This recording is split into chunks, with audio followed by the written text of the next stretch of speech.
Ramon Tangke menjadi salah satu pemain Persib yang paling banyak diperbincangkan. Bukan karena rentetan gol atau aksi spektakuler, melainkan karena penampilannya yang dianggap belum memenuhi ekspektasi.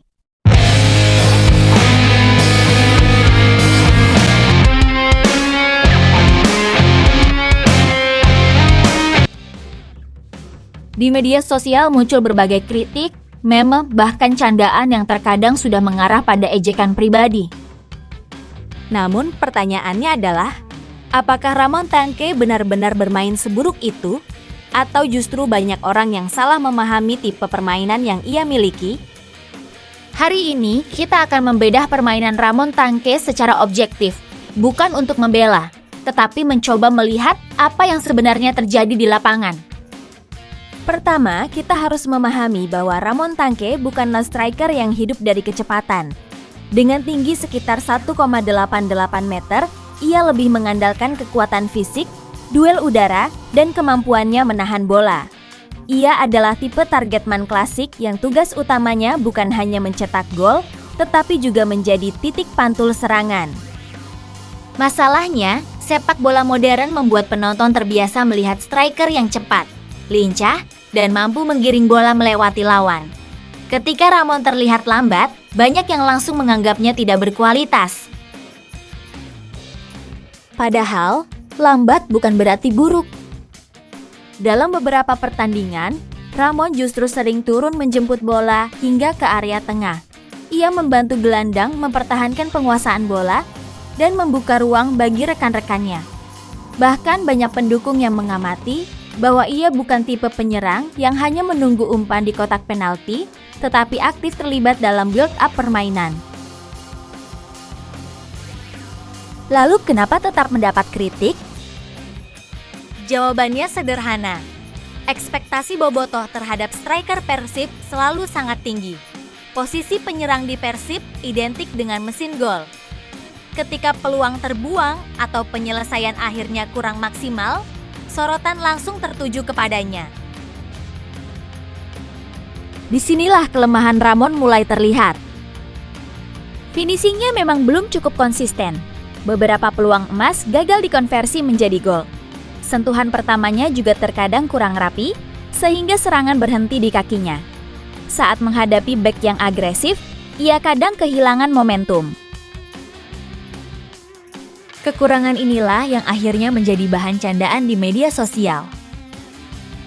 Namun, ada satu hal yang sering luput dari perhatian. Statistik Ramon sebenarnya tidak sepenuhnya buruk. Ia tetap mampu mencetak gol dan memberikan kontribusi sepanjang musim, meski belum seproduktif yang diharapkan sebagian supporter. Artinya, performanya memang belum sempurna, tetapi juga tidak bisa disimpulkan sebagai kegagalan total. Kalau kita melihat lebih dalam, Ramon sebenarnya memiliki beberapa kelebihan yang cukup penting. Yang pertama adalah kemampuan duel udara. Dengan postur tinggi dan tubuh kuat, ia sering memenangkan bola-bola atas. Situasi ini sangat berguna ketika Persib kesulitan membangun serangan dari bawah. Kedua adalah kemampuan menjaga bola. Saat mendapat tekanan dari bek lawan, Ramon cukup kuat mempertahankan bola sehingga lini kedua bisa naik membantu serangan. Ketiga adalah kerja keras. Meski sering dikritik, Ramon tetap berani melakukan pressing kepada bek lawan. Ia tidak hanya berdiri menunggu bola datang. Sayangnya, kerja-kerja seperti ini sering tidak terlihat di statistik sederhana.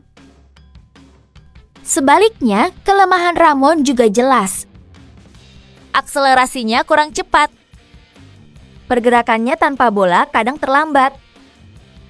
Dan ketika mendapat peluang emas, penyelesaian akhirnya masih naik turun. Inilah yang membuat banyak bobotoh merasa frustrasi. Lalu apakah kritik kepada Ramon pantas? Menurut saya, kritik terhadap performa pemain adalah hal yang wajar dalam sepak bola.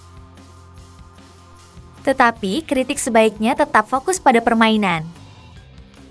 Ketika kritik berubah menjadi hinaan terhadap fisik, ejekan pribadi, atau meme yang merendahkan martabat seseorang, disitulah batasnya mulai terlewati.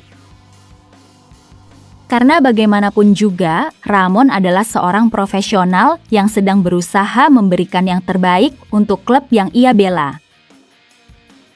Perlu diingat juga bahwa proses adaptasi pemain asing tidak selalu instan.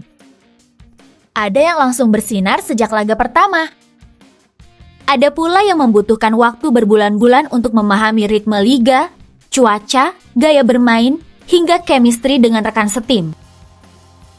Beberapa laga musim ini bahkan menunjukkan bahwa Ramon masih mampu mencetak gol penting ketika mendapatkan suplai bola yang sesuai dengan karakter permainannya. Ini menunjukkan bahwa potensinya masih ada. Pertanyaannya sekarang bukan lagi apakah Ramon pemain bagus atau jelek, tetapi apakah sistem permainan Persib benar-benar memaksimalkan kelebihannya?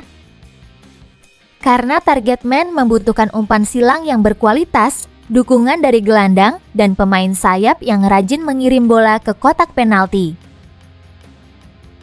Jika suplai bola minim, striker setipe Ramon memang akan terlihat kesulitan.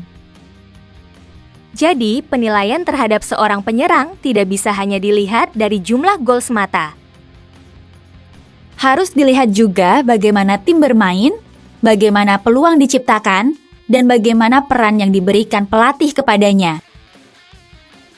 Kesimpulannya, Ramon Tangke memang belum tampil sebaik yang diharapkan banyak bobotoh. Kritik terhadap penyelesaian akhir dan konsistensinya adalah hal yang masuk akal. Namun, menyebutnya tidak berguna atau menjadikannya bahan hinaan juga tidak sepenuhnya adil.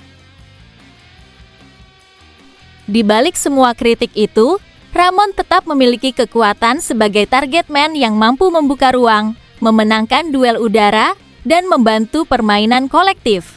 Tantangan berikutnya adalah meningkatkan efektivitas di depan gawang, agar kontribusinya lebih terlihat. Karena pada akhirnya, dalam sepak bola, yang diingat bukanlah seberapa keras seorang pemain dikritik. Yang diingat adalah bagaimana ia mampu bangkit dan membungkam semua keraguan lewat performa di lapangan. Kalau menurut kalian bagaimana?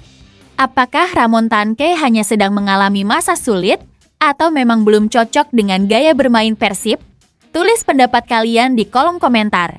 Jangan lupa like, subscribe, dan nyalakan lonceng notifikasi agar tidak ketinggalan analisis Persib lainnya. Sampai jumpa di video berikutnya.